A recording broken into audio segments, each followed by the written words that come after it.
إلا الله لا إله إلا الله لا إله إلا الله لا إله إلا الله لا إله إلا الله لا إله إلا الله لا إله إلا الله لا إله إلا الله إلا الله لا إله إلا الله لا إله إلا الله لا إله إلا الله لا إله إلا الله لا إله إلا الله لا إله إلا الله لا إلا الله لا إله إلا الله لا إله إلا الله لا إله إلا الله لا إله إلا الله لا إله إلا الله لا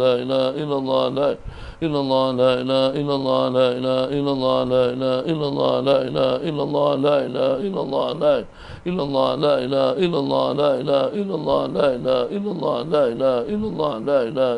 لا إله إلا الله لا إلا الله لا إله إلا الله لا إله إلا الله لا إله إلا الله لا إله إلا الله لا إله إلا الله لا إله إلا الله لا إله إلا الله لا إله إلا الله لا إله إلا الله لا إله إلا الله لا إله إلا الله لا إله إلا الله لا إله إلا الله لا إله إلا الله لا إله إلا الله سيدنا محمد رسول الله صلى الله عليه وسلم كلمة حق عليها نحيا وعليها نموت وبها نبعث إن شاء الله من الآمنين برحمتك يا أرحم الراحمين نسألك يا من هو الله الذي لا إله إلا هو الرحمن الرحيم الملك القدوس السلام المؤمن المهيمن العزيز الجبار المتكبر الخالق البارئ المصور الغفار القهار الوهاب الرزاق الفتاح العليم القابض الباسط الغافر الرافع المعز المذل السميع البصير الحكم العدل اللطيف الخبير الحليم العظيم الغفور الشكور العلي الكبير الحفيظ المقيم الحسيب الجليل الكريم الرقيب المجيب الواسع الحكيم الودود المجيد الباعث الشهيد الحق الوكيل القوي المتين الولي الحميد المحصي المبدئ المعيد المحيي المؤمت الحي القيوم الواجد الماجد الواحد الأحد الصمد القادر المقتدر المقدم المؤخر الأول الآخر الظاهر الباطن الوالي المتعالي البر التواب المنتقم العفو الرؤوف مالك الملك ذو الجلال والإكرام المقسط الجامع الغني المغني المانع الضار النافع النور الهادي البديع الباقي الوارث الرشيد الصبور الذي ليس كمثله شيء وهو السميع البصير اللهم صل أفضل الصلاة على أسعد مخلوقاتك سيدنا محمد وعلى آله وصحبه وسلم عدد معلوماتك ومداد كلماتك كلما ذكرك الذاكرون وغفل عن ذكرك الغافلون سبحان الله والحمد لله ولا إله إلا الله والله أكبر سبحان الله والحمد لله ولا إله إلا الله والله أكبر سبحان الله والحمد لله ولا إله إلا الله والله أكبر سبحان الله والحمد لله ولا إله إلا الله والله أكبر Subhanallah walhamdulillah wa la ilaha illallah wallahu akbar.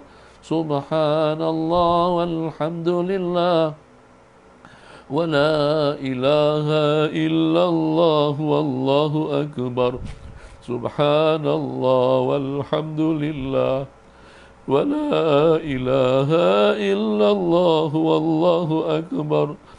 Subhanallah walhamdulillah wa la ilaha illallah wallahu akbar.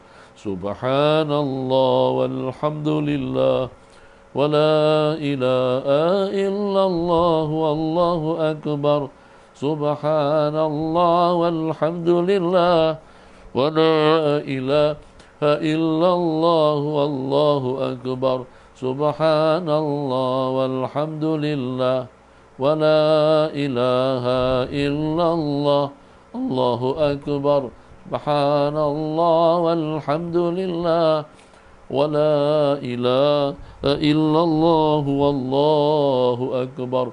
Bismillahirrahmanirrahim. Ya Aliyu ya Azim ya Halimu ya Alim, Anta Rabbi wa ilmuka hasbi, fa ni'mal Rabbu Rabbi wa ni'mal hasbu hasbi, tansuru man tasha wa anta al-azizur rahim.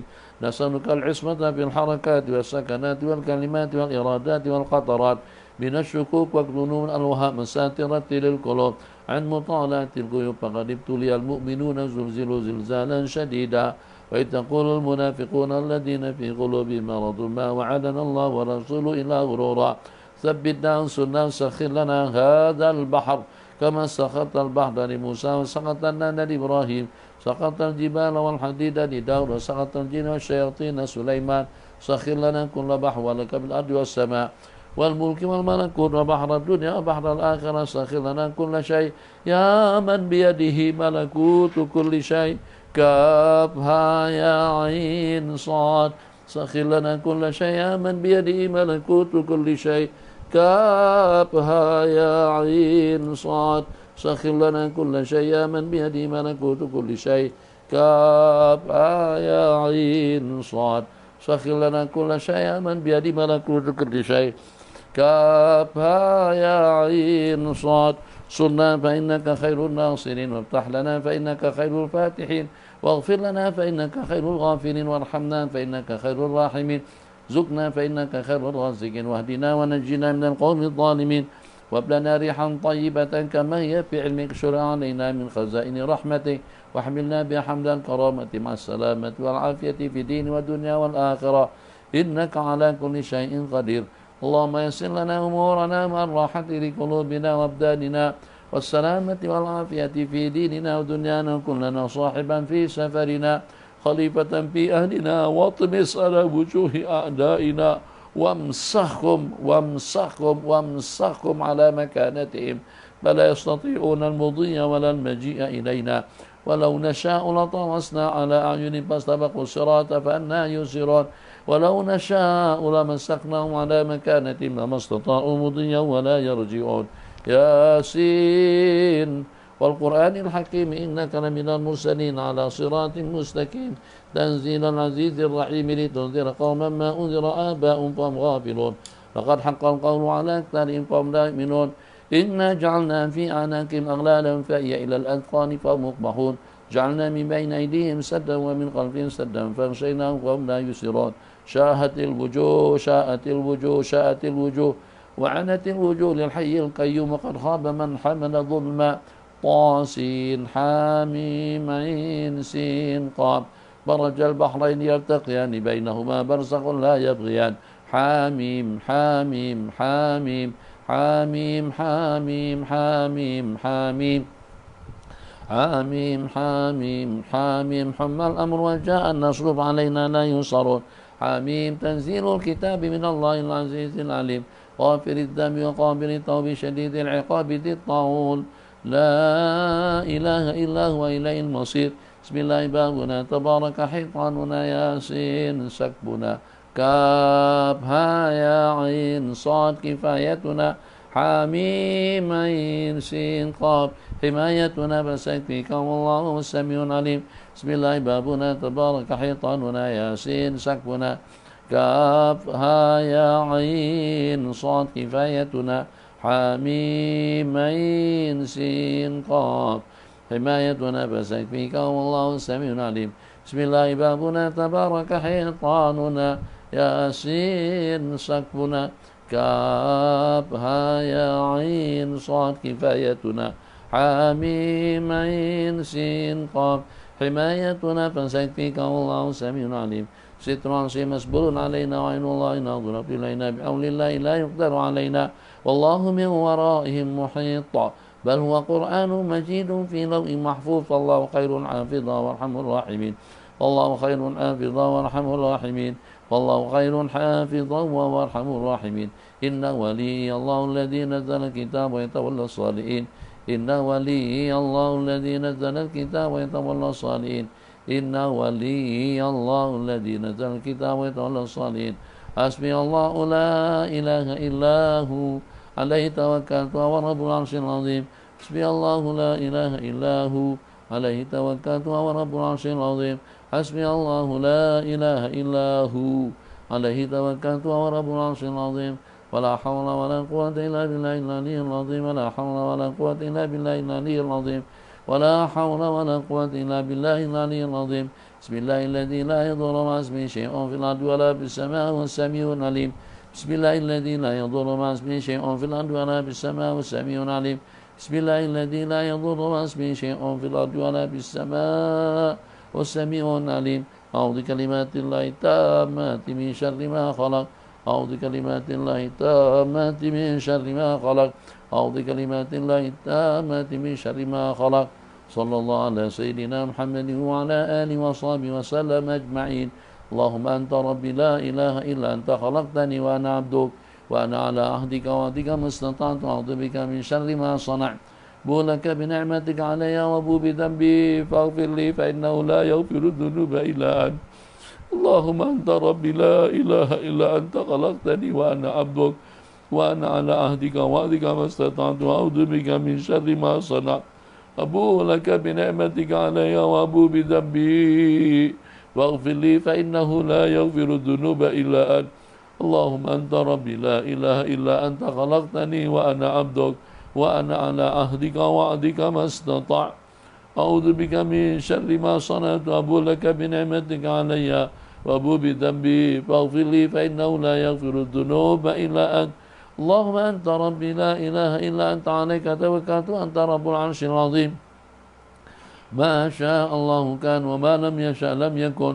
لا حول ولا قوة إلا بالله العلي العظيم أعلم أن الله على كل شيء قدير وأن الله قد أحاط بكل شيء علما اللهم إني أعوذ بك من شر نفسي ومن شر كل دابة أنت آخذ بناصيتها إن ربي على صراط مستقيم رضينا بالله ربا وبالإسلام دينا بمحمد صلى الله عليه وسلم نبيا ورسولا رضينا بالله ربا وبالإسلام دينا محمد صلى الله عليه وسلم نبيا ورسولا رضينا بالله ربا وبالإسلام دينا محمد صلى الله عليه وسلم نبيا ورسولا أعوذ بكلمات الله التامات التي لا يجاوزهن بر ولا فاجر من شر ما ينزل من السماء وما يعرج فيها ومن شر ما ذرأ في الأرض وما يخرج منها ومن شر فتن الليل والنهار ومن شر كل طارق إلى طارق يترك بخير يا رحمن أعوذ بوجه الله العظيم الذي ليس شيء أعظم منه وبكلمات الله التامات التي لا يجاوزهن بر ولا فاجر وبأسماء الله الحسنى كل ما علمت منها وما لم أعلم من شر ما خلق وذرى وبرأ اللهم ذا السلطان العظيم والمن القديم والرحمة الكريم ولي الكلمات التامات والدعوات المستجابات عافنا والمسلمين من أنفس الجن وعيون الإنس اللهم إني أعوذ بك من الفقر إلا إليك ومن الذل إلا لك ومن الخوف إلا منك وأعوذ بك أن أكون زورا أو أغشى فجورا أو أكون بك مغرورا أعوذ بك من شماتة الأعداء وعضال الداء وغيبة الرجاء اللهم إني أعوذ بك من الشك والشرك والشقاق والنفاق سوء الأخلاق سوء المنقلب بالمال والأهل والولد اللهم فاطر السماوات والأرض عالم الغيب والشهادة لا إله إلا أنت رب كل شيء ومليكه أعوذ بك من شر نفسي ومن شر الشيطان والشرك وأن أعترف على نفسي سوءا أو أجره إلى مسلم اللهم إني أعوذ بك أن أشرك بك شيئا وأنا أعلمه أستغفرك لما لا أعلم اللهم كما عصمتني من السجود إلا لك فاعصمني من السؤال إلا منك يا الله بها يا الله بها يا الله بحسن الخاتمة يا الله بها يا الله بها يا الله بحسن الخاتمة يا الله بها يا الله بها يا الله بحسن الخاتمة تقبل الله منكم منا ومنكم تقبل يا كريم بسم الله الرحمن الرحيم Assalamualaikum warahmatullahi wabarakatuh. Alhamdulillah sallallahu alaihi wasallam ala sayyidina Muhammad ibn Abdullah. Rabbana iftah bainana wa bain qaumina bil haqq wa anta khairul fatihin. Rabbi yassir wa la tu'assir. Rabbi tamim bi khair. Hanya sedikit dengan cobaan dan ujian yang Allah timpakan kepada kita, itu sudah sanggup untuk membuat kita jadi mengeluh, membuat kita jadi gelisah, membuat kita jadi tergugat ketenangan, ketentraman kita dalam hidup. Mungkin sedikit dengan seumpama penyakitnya, mungkin sedikit dengan seumpama ujiannya, mungkin sedikit dengan seumpama ancaman dan juga dengan cabarannya, mungkin sedikit dengan seumpama bala dan juga dengan malapetakannya. Itu ternyata dengan kita atau dengan sebagian besar daripada kita sudah merasa tergugat ketentraman, kenyamanan, dan juga sudah mampu untuk membuat kita jadi geluh resah, bimbang, risau, dan takut. Baru sedikit dengan seumpama ancaman. Yang kalau pada itu dengan kita kurang rehat, badan kita sudah terasa tergugat, kesehatan, kenyamanan, dan juga dengan kenikmatannya. Kalau pada itu dengan kita kurang makan, itu juga dengan kita kurang minum, itu juga akan mengganggu kestabilan kita dalam hidup. Apa saja yang kurang dalam kehidupan kita, itu akan mengganggu. Tadi malam, anak-anak semuanya dibawa untuk program Munajat Ulama. Tapi sangat disayangkan, kita dengan saudara kita, itu mantan sahib usamaha, yaitu mufti negeri Kedah, disebabkan kena dengan lain. Setekat itu saja, lain saja, itu ternyata sudah membuat suasana dan keadaan jadi terganggu, jadi kurang nyaman. Bagaimana kira-kira? Bukan hanya satu sebab, tapi bermacam-macam asbab yang membuat suasana jadi tidak nyaman. Kita misalkan, katakan saja pada waktu dengan kita berada di sebuah tempat. Pertama, tempat itu sempit. Kedua, panas. Ketiga, bau busuk. Yang keempat, terancam. Sebab dengan tempatnya di bawah lereng gunung. Atau juga di tempat yang dengan kayunya repuk, yang mungkin saja ada goyangan yang walaupun tak kuat mana boleh mengubah seorang itu akan jatuh. Gimana kira-kira perasaannya pada saat ketika itu? Sempit yang pertama, kemudian dengan bau-bauan yang tidak sedap yang kedua, kemudian panas yang ketiga, yang keempat ada dengan sebagian daripada kayu atau papan tempat kita duduk, tempat kita berpijak itu repuk. Kira-kira boleh mendatangkan kenikmatan dan kenyamanan dalam suasana seperti itu. Jangankan pada saat terkumpul 4 perkara semacam itu, dengan salah satunya saja sudah membuat kita tidak nyaman. Berarti kenikmatan dalam hidup itu adalah merupakan satu kesatuan daripada berbagai aspek. Suasananya yang pertama, kemudian dengan udaranya yang kedua, tempat yang kita tumpati yang ketiga, keadaan dan zamannya yang keempat, kesehatan dan keafiatannya yang kelima, ketentraman dan ketenangannya yang ketujuh, dan tidak ada ancaman-ancaman yang mengganggu. Itu baru akan kita rasakan kenikmatan dan keindahan dalam hidup. Jadi kalau kita memahami kebahagiaan dalam hidup di saat semua yang ada di sekeliling kita ini dengan rentak yang sama. Tidak ada ancaman daripada udara, tidak ada ancaman daripada makanan, tidak ada ancaman daripada minuman, tidak ada ancaman daripada lingkungan, tidak ada ancaman daripada atasan, tidak ada ancaman daripada sesiapa saja, baru kita boleh tenang. Suasana aman. Alhamdulillah. Udaranya bening. Makan minumnya cukup. Tapi kepala berpikir nanti dengan hasil swab test atau swab test, apakah positif atau negatif. Apakah nanti dengan kita boleh keluar 3 hari ke depan, atau PKP, atau juga dengan kuarantin akan disambung. Itu saja sudah mampu untuk membuat kita gelisah. Tidak hanya gelisah pada saat keputusan diputuskan, bahkan 2, 3, 4 hari sebelumnya pun kita sudah keluh resah. Maka kita simpulkan, kenikmatan hidup itu kalau pada itu yang terkumpul daripada berbagai, yang terhimpun daripada beberapa sebab, itu kesemuanya tidak ada sembarang kecacatan, tidak ada sembarang gangguan, tidak ada sembarang problem, baru kita terasa tenang. Jasmaninya sehat, duitnya cukup, makan minumnya terpenuhi, suasana keadaannya aman dan damai. Tapi ternyata dengan kita memakai baju yang sempit, itu bukan size kita, tak nyaman. Atau juga nih dengan lehernya nih ketat sangat. Dan dengan kita beli baju jubah, tangan oke, cukup, panjang, cantik, tapi lehernya kecil, pasang saja butangnya, gimana rasanya? Tercekik kita, rasa tidak nyaman.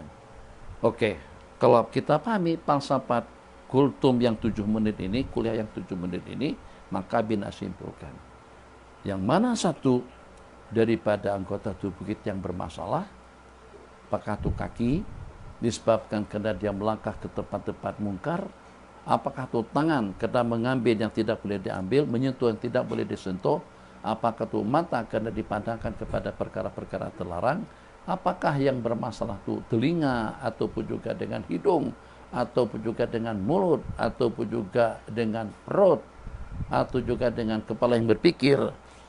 Daripada anggota mana saja, bagian anggota tubuh kita yang mana satu yang terbabit, maka akan membuat keadaan suasana jadi tidak nyaman.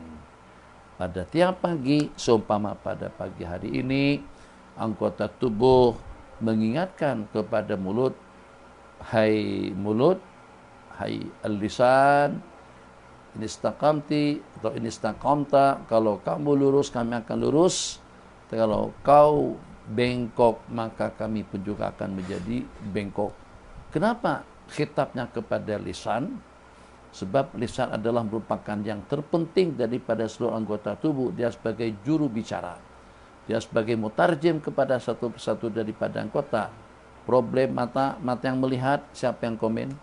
Telinga yang mendengar, siapa yang berbicara? Tangan yang memberi dan juga tangan yang menerima. Kenapa diberi dan juga kenapa diterima? Terjemahnya itu daripada mulut.